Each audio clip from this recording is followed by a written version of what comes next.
The zipper's rasp sliced through the stale air of our bedroom like a scalpel, parting the suitcase's black nylon maw. My fingers, numb from the chill seeping through the floorboards, fumbled with the silk blouse. Hers, the one with the faint lavender stain from that rainy night in Paris, our last real escape. A month of her turning away in bed, her body a fortress of feigned exhaustion, had carved hollows under my eyes deeper than the Grand Canyon. Now, as I folded it in, the fabric whispering accusations against my palms, she leaned against the doorframe, arms crossed over her chest like a shield. Her laugh bubbled up then, sharp and crystalline, shattering the silence. "Finally doing it, huh? After all that whining," she said, her voice laced with that mocking lilt she perfected over weeks of distance. But her eyes, those hazel pools I drowned in for 12 years, widened as I held up the next item. Her pearl necklace, the one I'd saved for months to buy, now tangled in my grip like a noose. I didn't look at her. Couldn't. The room smelled of her perfume, jasmine and betrayal, clinging to the walls like smoke from a fire we'd both pretended wasn't raging. My heart hammered, a traitor in my chest, pounding out the rhythm of every ignored text. Every late night she claimed was just work. Denial had been my armor these past weeks. She's stressed, the firm's killing her, it's not about us. But now, as I packed her life into this battered Samsonite we bought on our honeymoon in Santorini, the weight of it all pressed down, suffocating. Why her things?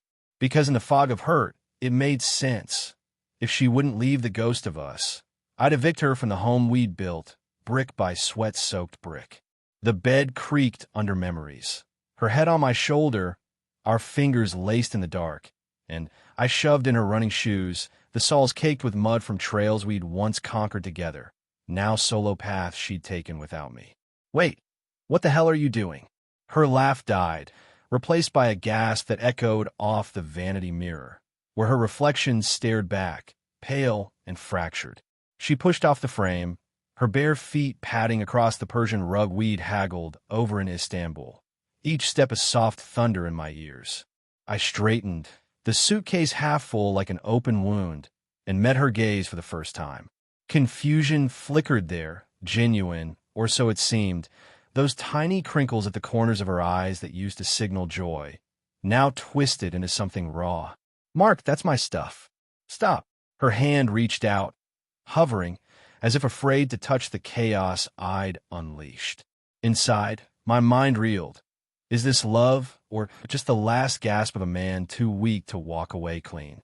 Guilt gnawed at the edges. 12 years, a mortgage, the dog that still slept at the foot of our bed, whining for her touch.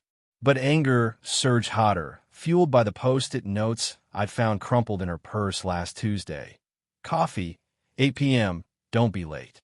Jay rationalized away as a client meeting, but the ink's flourish was too intimate. The paper scented with his cologne. I zipped the compartment shut, the sound final as a judge's gavel, and wheeled the case toward the door. The hallway light buzzed faintly, casting long shadows that danced like specters of our wedding day. Vows exchanged under a canopy of oaks, her dress brushing my knuckles like a promise. "I'm not leaving, Elena," I said, my voice low, gravel rough from nights of silent tears into the pillow. "You are." The words tasted like ash, born from the slow poison of rejection. Dinners I'd cooked alone, her phone face down on the counter during our rare evenings in. The way she'd flinch at my touch like it burned. Subtle cracks, I told myself. We're both tired, the spark just needs fanning, but they widened with every unanswered "I love you." Every glance she stole at her screen when she thought I wasn't looking. She blocked the doorway, her silk robe slipping off one shoulder, exposing the curve of collarbone I'd traced with lips 1,000 times. "This is insane. Talk to me, Mark. What's really going on?" Her tone softened, that velvet plea she wielded like a weapon, pulling confessions from me in the early days. But now it rang hollow, layered with the fear I'd glimpsed in her eyes that morning 2 weeks ago, when she'd come home at dawn, hair tousled, lips swollen from kisses not mine. I'd lain awake, listening to the shower run too long, steam curling under the door like secrets escaping. Forgive her, my heart begged, tangled in love's stubborn vines. She's your Elena, the woman who laughed at your terrible jokes, who held you through your father's funeral. Yet doubt festered. The hotel receipt in her glove box, dated to a weekend I'd spent at that conference, her girls' night, alibi crumbling under the weight of room service for two. I sidestepped her, the suitcase bumping the wall with a dull thud that vibrated up my arm. Downstairs, the kitchen clock ticked relentlessly, marking time we'd wasted. She followed, her breaths coming quick, ragged, the air between us thick with the scent of cooling coffee for breakfast I'd made her, black, 2 sugars, just how she liked. Remember Greece? I said, not turning, wheeling the case down the stairs step by careful step. You said we'd always fight for this. The words hung, accusatory, as I reached the living room, where photos lined the mantel. Us at 25, grinning on a beach, sand gritty between our toes. At 30, adopting Milo, his puppy fur soft against our cheeks. Her hand caught my elbow then, nails digging in, not painful, but desperate, a plea etched in pressure. I am fighting, Mark. God, you're twisting everything. Twisting. The word stung because hadn't I?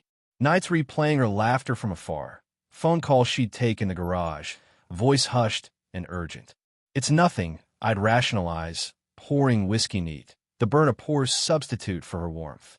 But the fragments piled up, a lipstick shade she never wore, smudged on a collar I'd laundered. The way she'd linger in the car after work, engine idling like a heartbeat too fast to ignore. Now, in the dim lamplight, her face crumpled, love warring with guilt, those hazel eyes brimming. Please, she whispered, voice cracking like thin ice.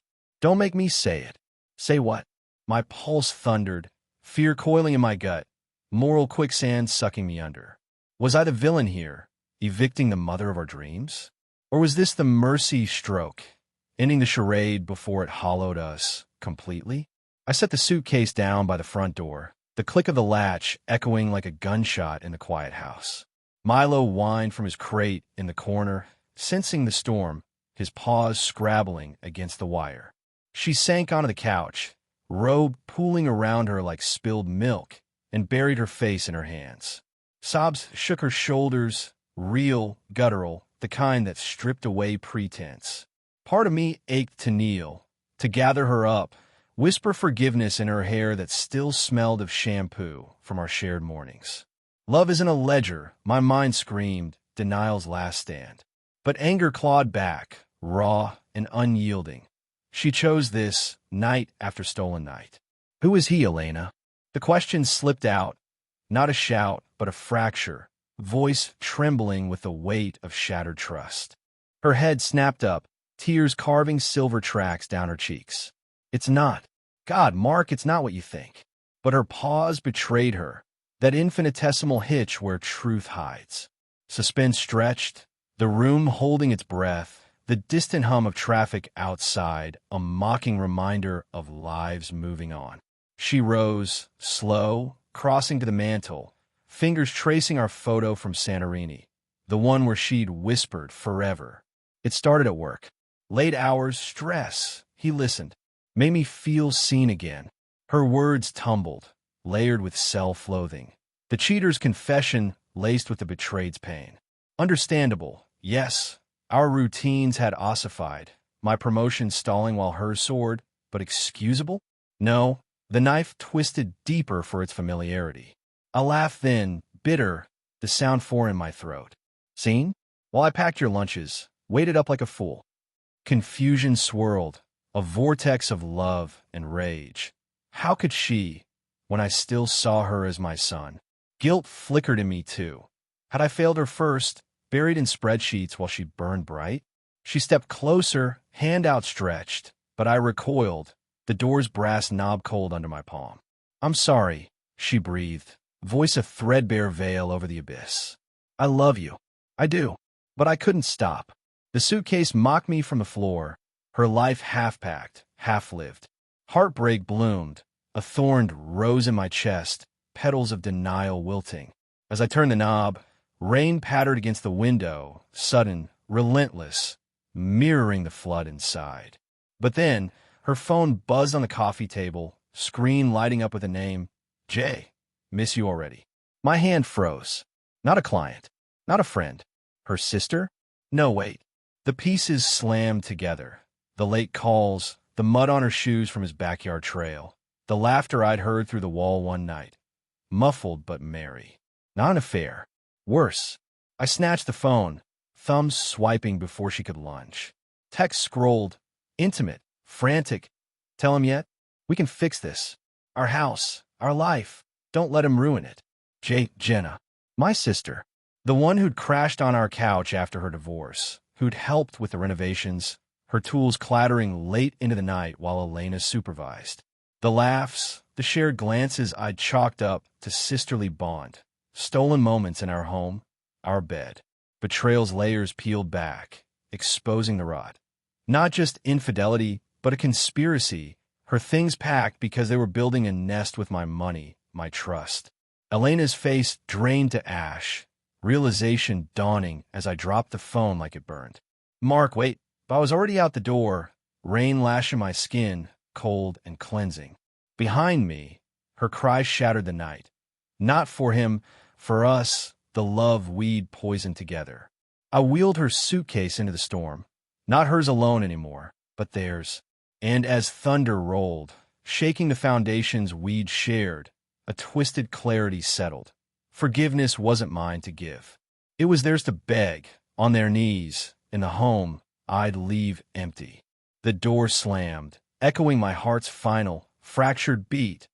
Free, furious, forever changed.